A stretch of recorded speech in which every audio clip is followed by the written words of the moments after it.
Қайырлы күн баршаңызға. Тест-центр кезеттегі нәтижемізді қалай тексереміз, яғни ұбт, ент, мұғалімдердің тесттің сертификатын қалай жүктейміз, соны көрсетемін. Google-ға кіреміз, тест-центр кезет деп жазамыз. Бірінші тұрған үстін басамыз. Ұлттық тестілеу орталығының парақшасы ашылады. Өзіміздің логин паролімізді жазып, осында кіру батырмасын басамыз. Сосын сол жақта пайда болған үш сызықтың үстін басамыз.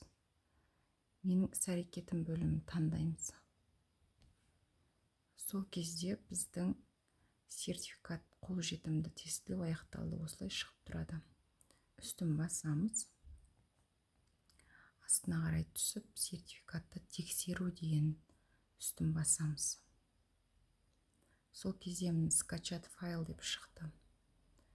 Да деймін. Ашатын программаны таңдаймыз.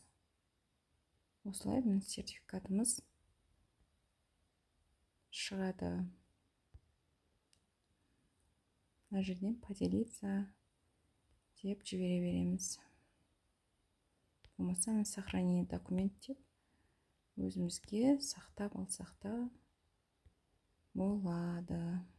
Назарларыңызға рахмет.